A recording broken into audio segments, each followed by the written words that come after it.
All right, RTD Live Talk. Give it another go. And so we will have a little back and forth and go from there. I'm excited to have a returning guest, Mr. Alan Myers. And so before I bring him on, let me make sure everything is looking good on my end. And then we can get into today's topic. It's going to be a good one. So let me make sure everybody copy here. So it's unfortunate that I had a little issue, but we should be good to go. So it shows that we're live. All right, so let me get right into the nuts and bolts of everything. And so we got a couple people watching us.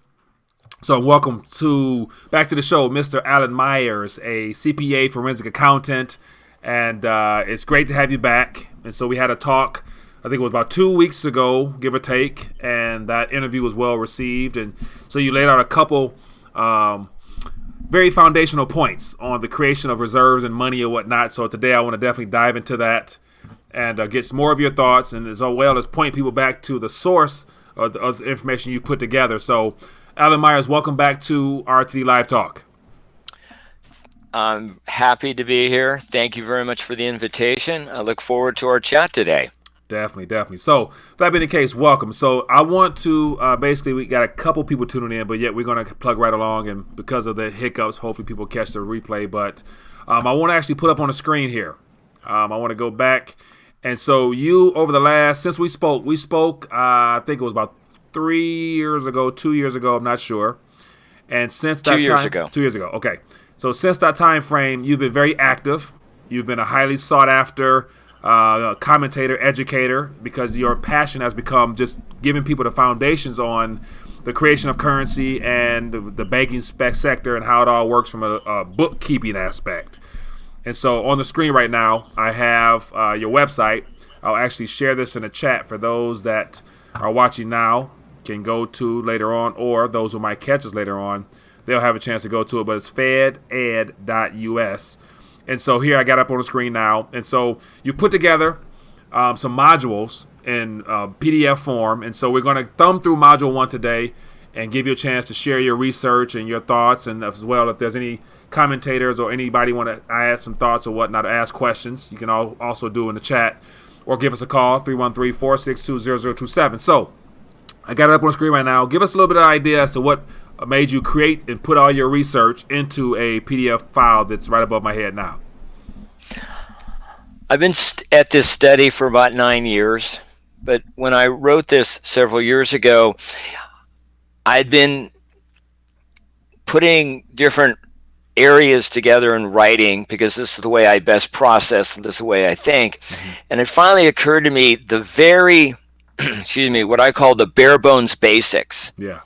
Of monetary system education is not in our general knowledge. Mm-hmm. This is not complicated.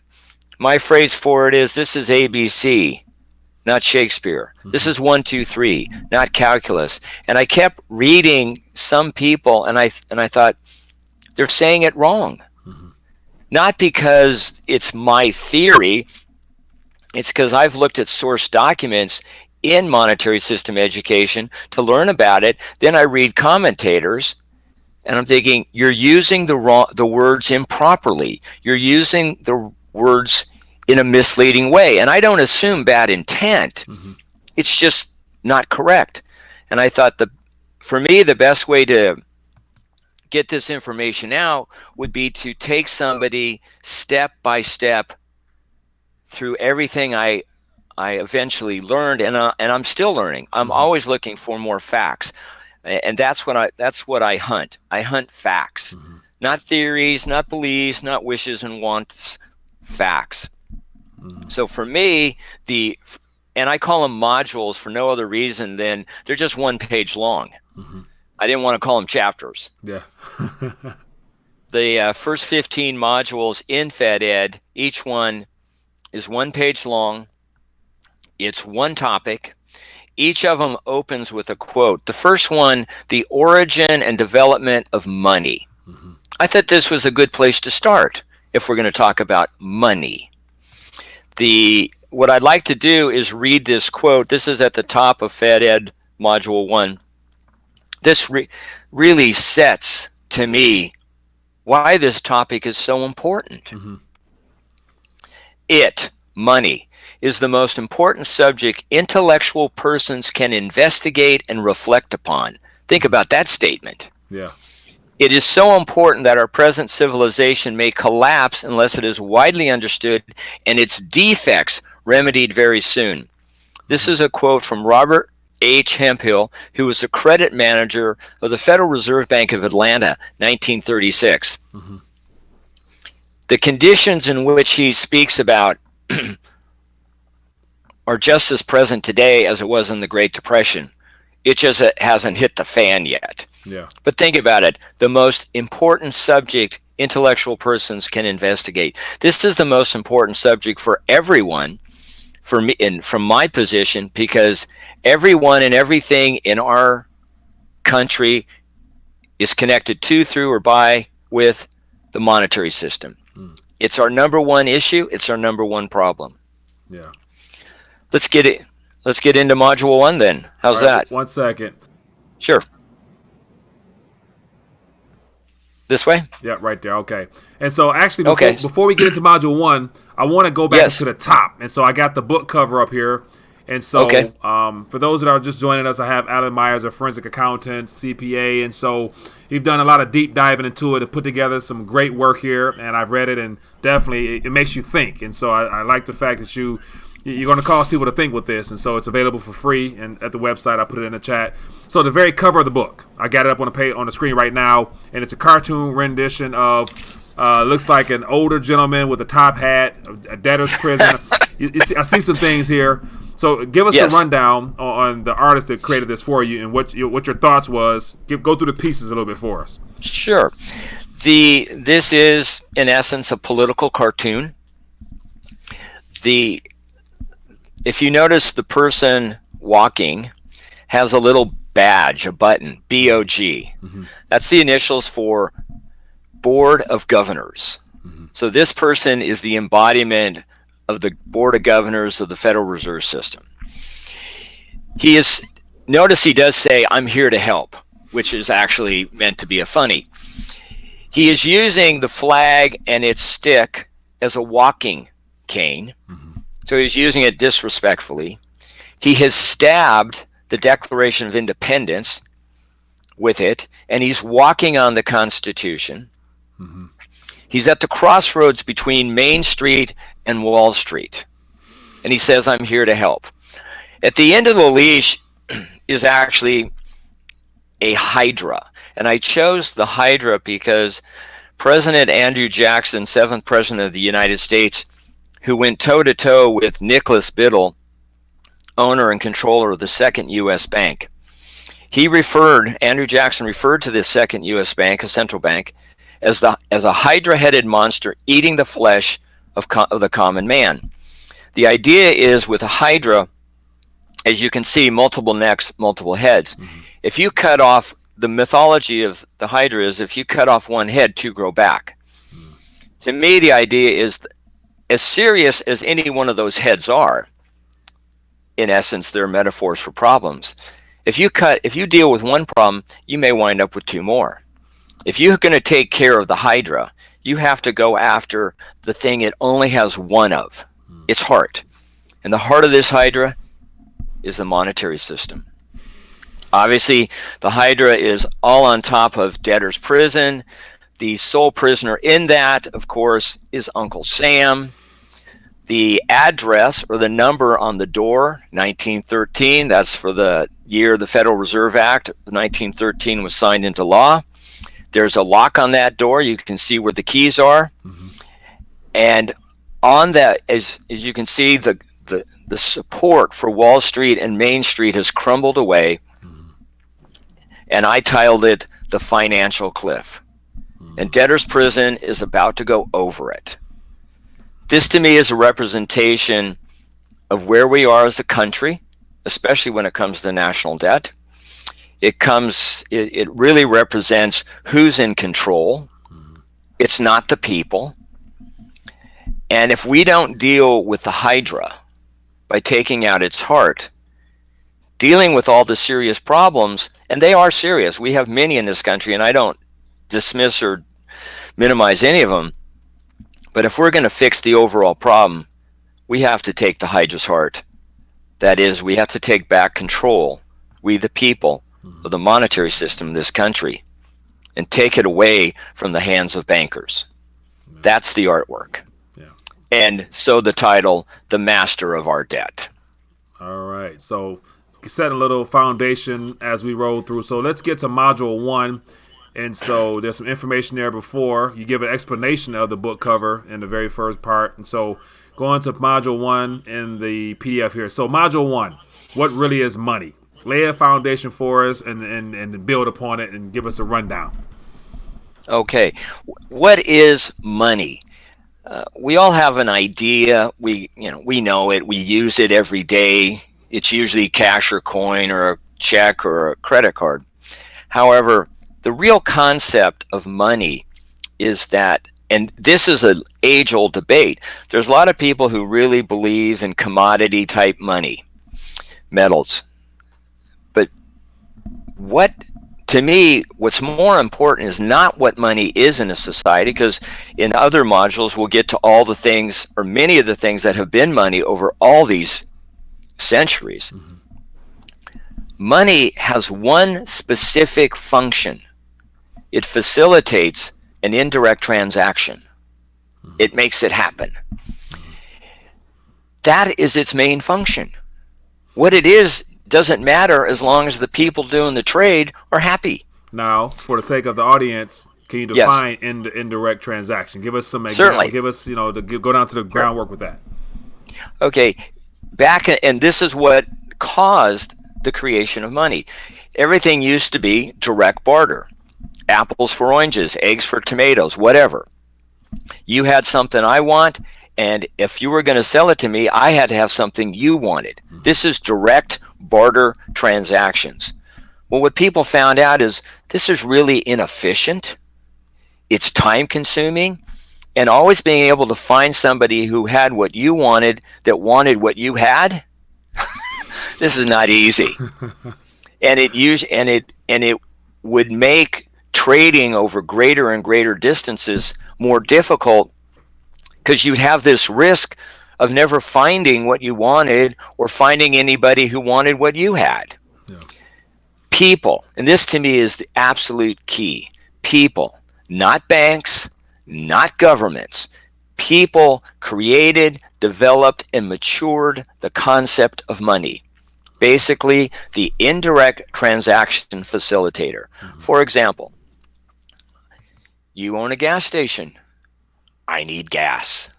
I go up to your station, and granted, this is going to be without the use of the credit card, and I want to buy some gas. You're not going to ask me for chickens or tomatoes or what. You're going to take money. Mm-hmm. And the reason you'll take money, whatever money is in our society, is because you can use that as a seller, as the seller of gasoline, mm-hmm. turn around and become a buyer of some food. Mm-hmm. Money facilitates the indirect transaction. We're not trading one good or service for another good or service. Fair enough. And this was developed by people. So it's very, very important that we keep in mind who created, who developed, who matured the concept of money. Our ancestors did, which means to me, the whole system of money belongs to the people, not to governments, not to banks. Right. And by using money, people were able to trade over greater and greater distances. And as they did, different forms of money became more universally or generally accepted, mm-hmm. which meant, okay, I'm in one country or one area, and I'm going to travel days or weeks to another area. And because we all know that something is, or things are being accepted as money, I have a good chance of being able to trade mm-hmm. and get what I want and take it back to my hometown, my village, my community. Mm-hmm. Because we had these universal or generally accepted items of barter, mediums of exchange. Yeah. And the people, not banks, not governments, controlled the supply, and there was little or no inflation involved. Ultimately, the power to control, to create money needs to be returned to the people. That's really the upshot of Module 1. Right. So you have a concluding saying that is to say, money is just a transaction facilitator. So that's two it. People, something in the middle to go back and forth to exchange service, good, time, or whatever, is the core principles, core foundations of what the word money means. So good stuff there. So as always, for those that might be just be tuning in, speaking with Alan Myers, a forensic accountant, and so a deep researcher and student of monetary history, and definitely put together a great PDF file that I want to bring to you guys. So it gives you a different perspective outside of other guests that I've had on subject of money and his thoughts and research. So definitely enjoying it thus far. So let's keep it moving. So the origin and development of money. I got that up on the screen right now. That's Module 1, yep. And we've covered that. Do you want to go to Module 2? Yeah, let's take it. Go ahead. Let's go to takeaway. Okay. Module 2 is what I call the historical characteristics of money. Now, people confuse characteristics or attributes of money with what money does. And as I said, money facilitates. This is live TV. My cat just walked past me. Sorry. It's all good. You're good. Money facilitates the indirect transaction. What makes money something in a society or a culture will depend on various characteristics and what is valued at that time in that place by those people. Yeah. But if it gets the job done, it's money. Now, there's a list. I have a list of 12 what I call historical characteristics of money. Most of these I found in my research. A few of them I added myself as I studied more and thought about it. And we can go through them briefly. Yeah, before we get to them, I like the quote at the very top of the page. Oh, sure. From Henry Ford there.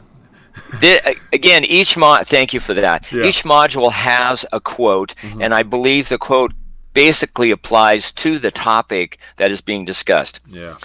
The quote is, "Money is worth what it will help you to produce or buy, and no more."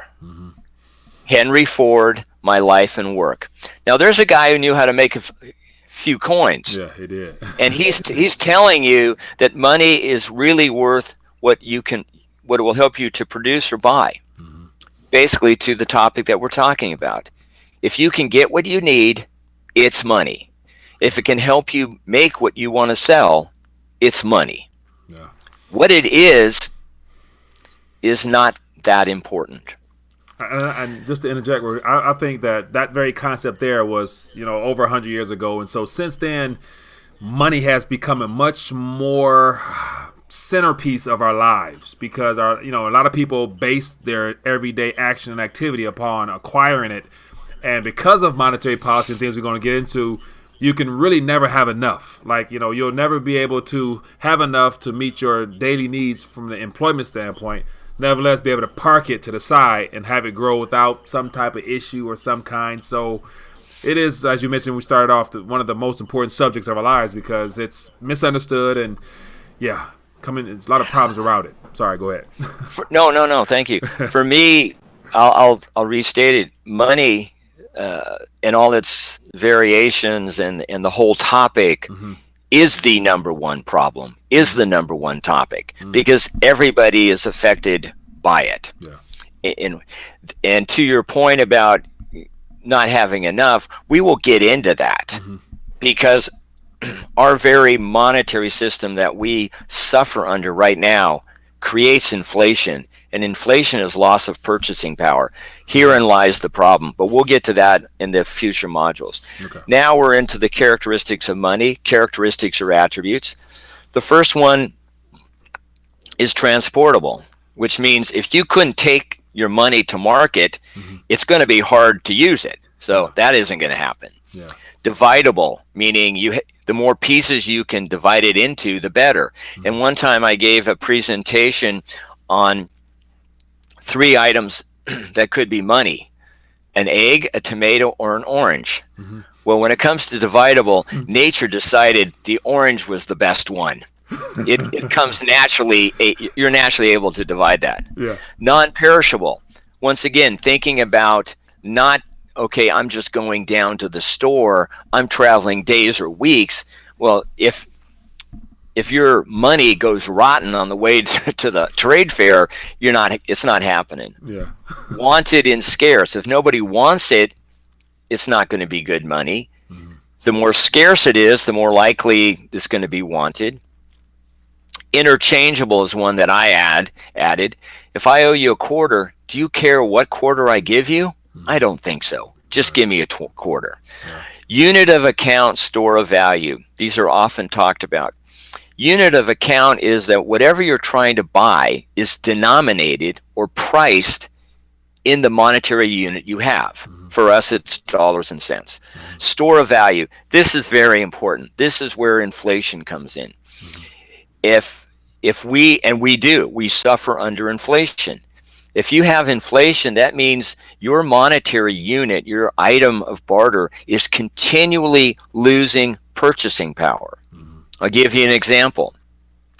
In 1914, when the Federal Reserve Bank of New York went operational, one 1914 dollar had the purchasing power of 100 1914 pennies. Now, when I'm giving a presentation, this is when I drop the bag of 100 pennies on the floor. Makes a pretty good sound. Yeah. Today's dollar has the purchasing power of 3 1914 pennies. This is where the baggie kind of floats to the ground. Yeah. Things don't cost more today because they're so much more valuable. It's because our dollar has such little purchasing power compared to 1914. So that's store of value. Not consumed, meaning you can have a piece of money that isn't consumable. The other, and ease of use and physical counterpart. This is my take on cryptos. If you, and SEAL Team said this extremely well, 2 is 1, 1 is none. If you only have one choice, you have no options. No options is not a good thing. Yeah. Well, if all your money, whether it's a regular money or cryptos, is all electronic, to access your monetary wealth, you need a computer, you need a computer access, you need internet, and you need electricity. You need it, whoever you're trading with needs it, and you need it in between. Any one of those things goes out anywhere along that line, you don't have access to your money. Also, if it all becomes so centralized and all money is electronic digits in somebody's computer that you don't know where it is, and your access can be shut down anytime, you have no direct control of your monetary wealth. Right. It also means that you can never store it. Now, as you're speaking, we have a call, and so there's a live call-in portion. Let's see if we can get a call and find out. Okay. Hello, caller. What's your name? Where you calling from? Yes, it's low blood pressure. Corpus Christi, Texas. How you doing today, Mike? I'm doing good. Low blood pressure. How you doing, my friend? What's in your mind, and what's your good. thoughts for Mr. Niles? I want to run an idea by this gentleman. He's very knowledgeable. I just want to see what he thought about my idea. Is that all right? Yeah, go ahead. Run it by him. Okay. Check it out. We use paper money as specie. Exchanging paper and things like that.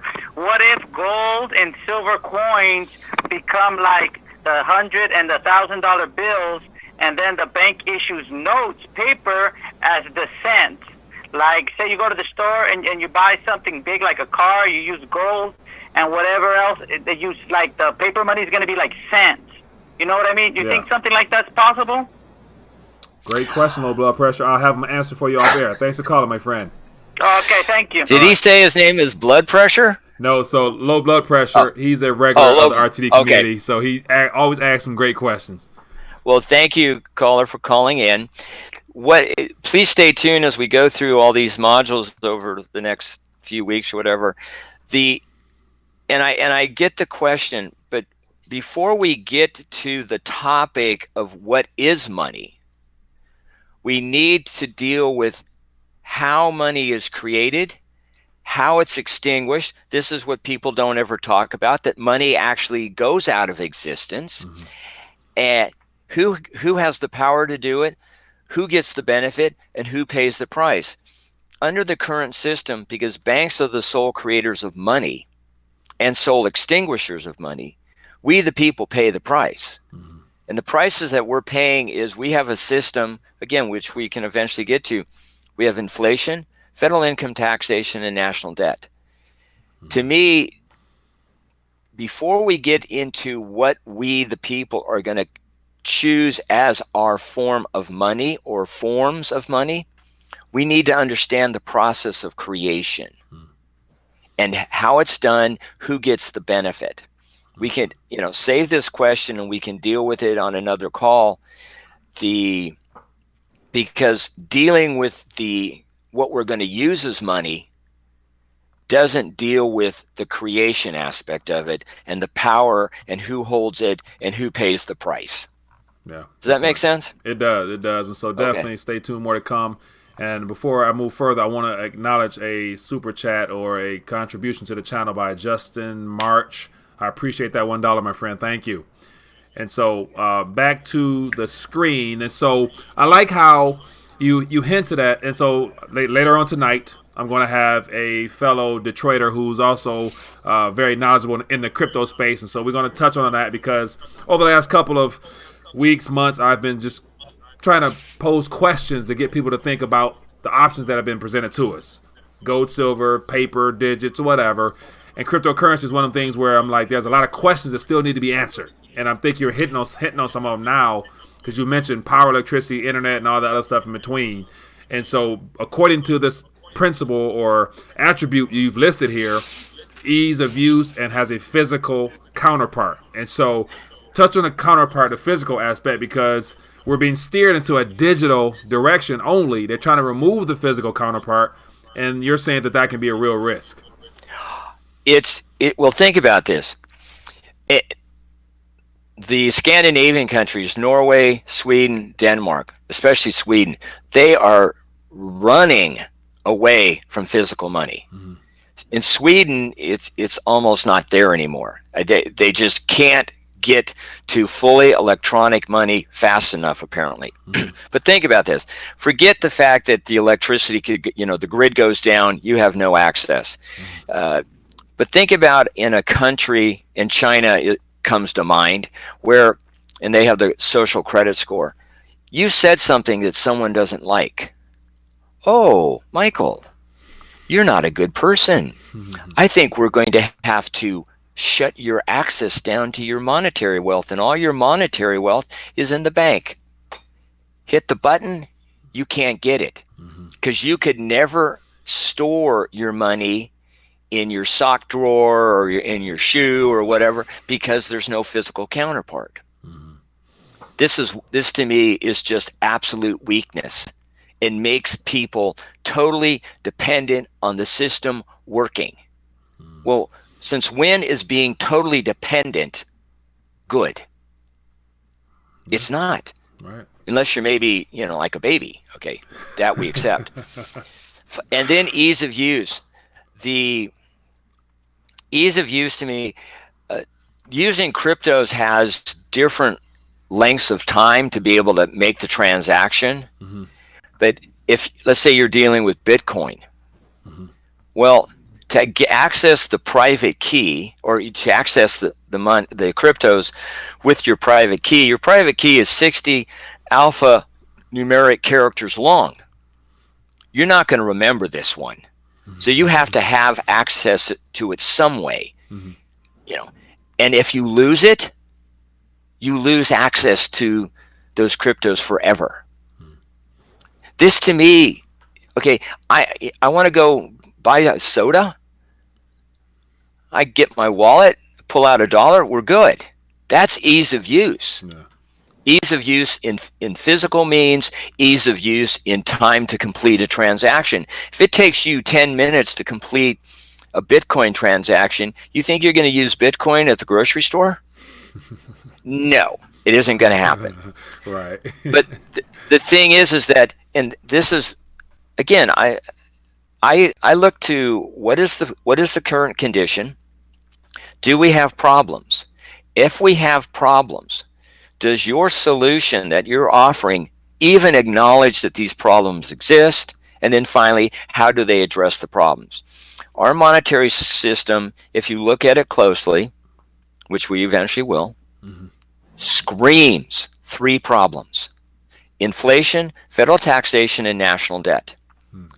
If someone's solution to our current system doesn't even acknowledge these problems, how can you consider yourself to be a solution? If you don't address the problems and show how your solution will eliminate these problems or deal with these problems, you're not a solution. Yeah. Now, you can't successfully just turn your back on the problems and think you're going to go away, because your problems, they're that Hydra. Right. Now, as you're giving an explanation here, I'm just looking at the chat, and so the majority of the crowd, majority of the audience are precious metals, sprinkled in with some cryptocurrency, blockchain enthusiasts, but yet it's growing on both sides. And so there's a couple people commenting just about how the crypto aspect, Bitcoin or whatever, it's still in its infancy phase. So a lot of the problems that you've addressed are things that are being worked out, ironed out, or have been solved in other projects or coins or whatnot. And so even with that little rebuttal type of situation, is your stance still the fact that there is no physicality behind a coin, which limits your access and limits its true function of money? And so that's kind of like where you're standing with this, because the technology will improve, but because you can't hold it physically, is that one of the primary issues? No matter how technology improves with the cryptocurrencies, it's always going to be electronic, which means you are always going to be dependent on the things we already talked about, which means you're always going to be dependent because there's no physical counterpart, and they're not envisioning any physical counterpart. There's other problems, but I will stay with that. 2 is 1, 1 is none. Yeah. And just to give you an idea of being so dependent on computers and the electrical grid, have you ever heard of the Carrington event? Carrington event? I have not. Please enlighten me. The Carrington event took place in the 50s. Mama Earth got hit with a blast from the sun. Electromagnetic radiation. Yeah. It was so powerful that the aurora borealis, which is normally only seen up in the higher northern latitudes, could be seen down at the equator. The only thing that people knew that really happened was, at that time, they had telegraphs. All the telegraphs got fried. I mean, they lit up. Well, if Earth gets hit with any kind of Carrington event, okay, this is total loss of computerization. They're going to get fried. It's not a matter of, I just have to get a new computer. No, the information's gone. The circuitry's gone. The information's gone. The history's gone. This can happen in our world. The other thing is, and of course, God forbid, we could have some other natural disaster, and some or all of our electrical grid in the U.S. could be affected. Here's just one of the downsides, other than you can't go to the grocery store and get some cold milk. There are big, massive transformers that help make this system work.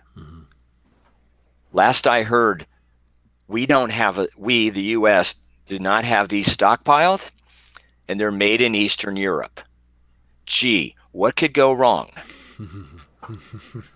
So if you have a localized, statewide, regional electrical grid outage, you're hammered. You cannot transact business. Yeah. But the biggest thing to me is, regardless of what solution anybody provides or supports, what problems are you solving? And if you're not discussing the problems that exist today, thinking they will go away if you do something different, that doesn't really address them. That's my real issue with crypto. And as we go through this, I think there's other solutions that are. I'm not knocking the technology behind them, but we need to understand the real function of money. We need to understand how it's created and extinguished. Most people don't know that money gets extinguished as it goes out of existence. And then we can get to the real heart of what would be the best system. My deal is I want to deal with the problems so we can devise the best system for our country. Yeah, I understand that. So a lot of the things you address are definitely things that we should be willing to consider, given the fact that, the flare situation, all the electrical aspects, there's you never know what could happen. And so God forbid those type of things happen. But if they do, then what? And so the whole counterpart aspect of having something physical has always been my first and primary method of wealth storage thus far.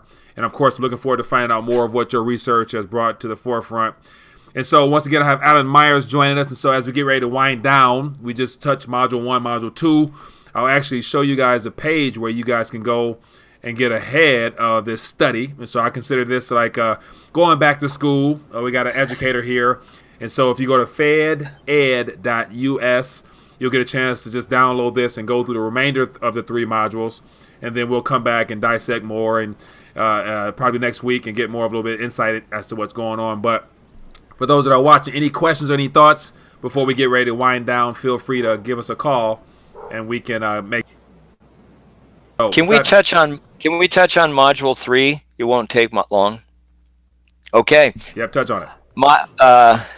Just because I remembered the last time, here's the quote from Module 3. It's incumbent on every generation to pay its own debts as it goes, a principle which, if acted on, would save 1/2 the wars of the world. Thomas Jefferson.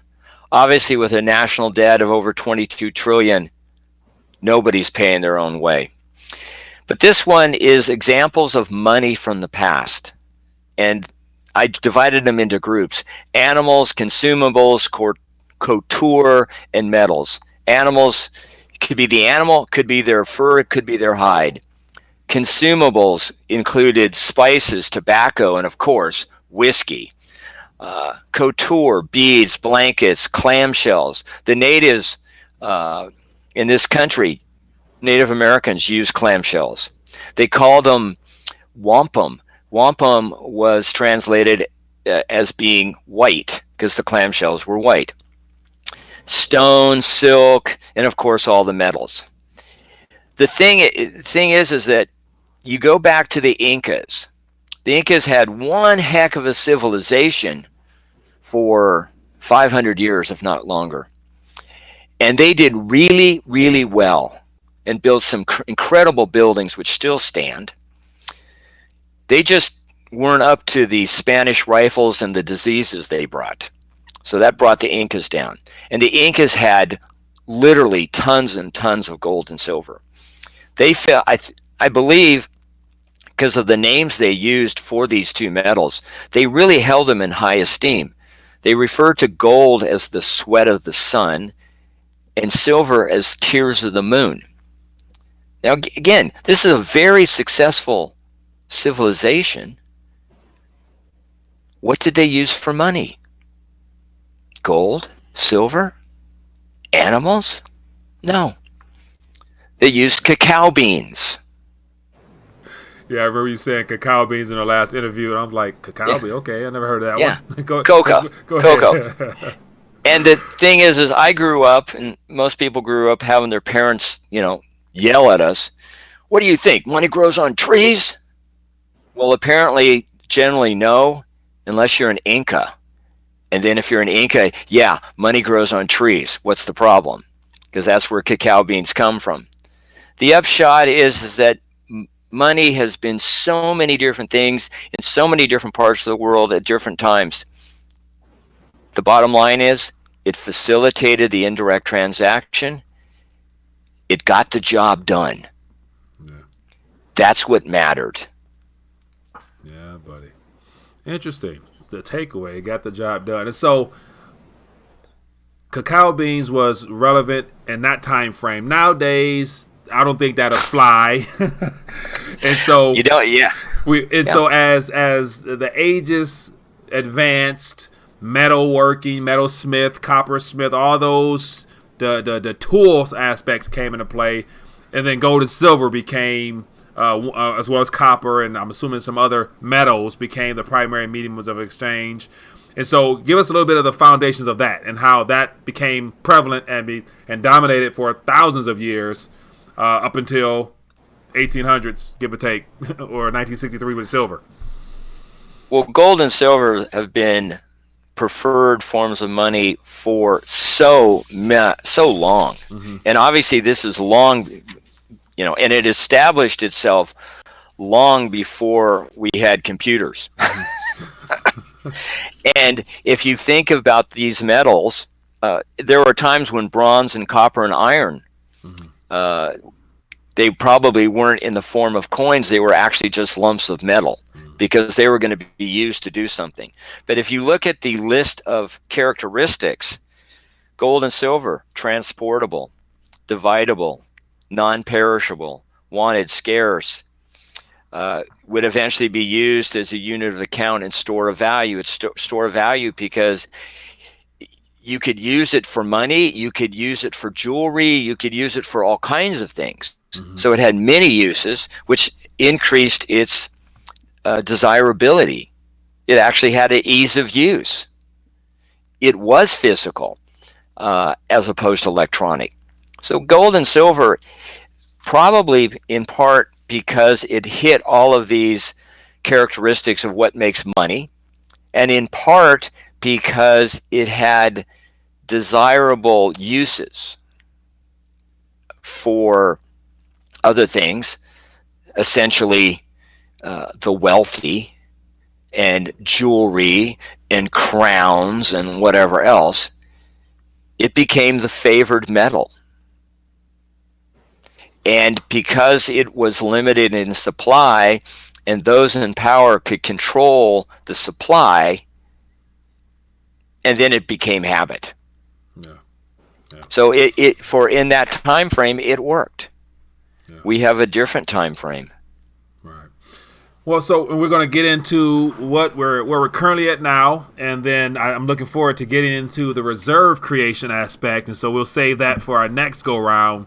And so once again, it's great to go back to the basics and get a good understanding of what has been history, what's current, and now we're going to get into what's future.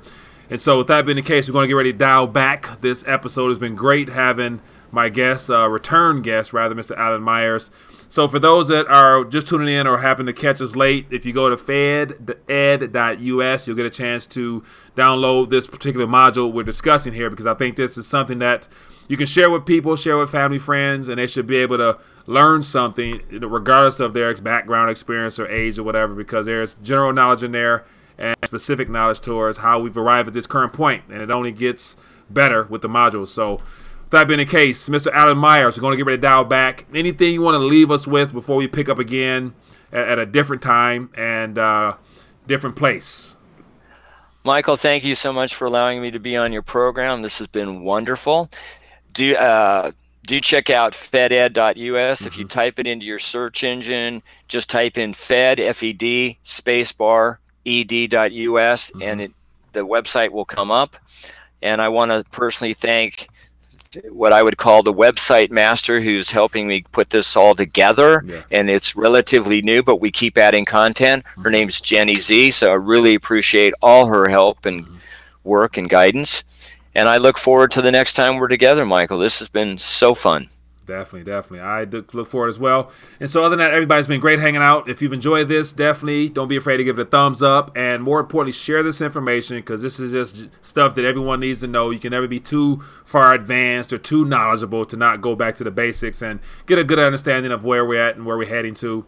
And as always, if you guys have any information on material, go to the bottom, click all the resources. And if you want to take it to the next level, Patreon, We'd love to see your support of the channel. Other than that, be blessed, be safe, and I'll see you guys later on tonight, 9:30 p.m. Crypto Blood is joining us. We're going to be talking about cryptos, and so I'll definitely bring this information up, and then we'll go from there. But other than that, see you tonight, 9:30 p.m. Tell a friend, and I'll see you then. Hey there, sorry for this interruption, but I wanted to bring something to your attention. If you've been enjoying this live stream, why don't you partner with me and be a support to the channel via Patreon membership for just a minimum of $5 a month. All you have to do is scroll down beneath this video here, click the Patreon link, then consider donating as little as $5 a month towards the channel. A little bit of crumbs can go a long way, and I appreciate your support. Now, let's get back to this live stream.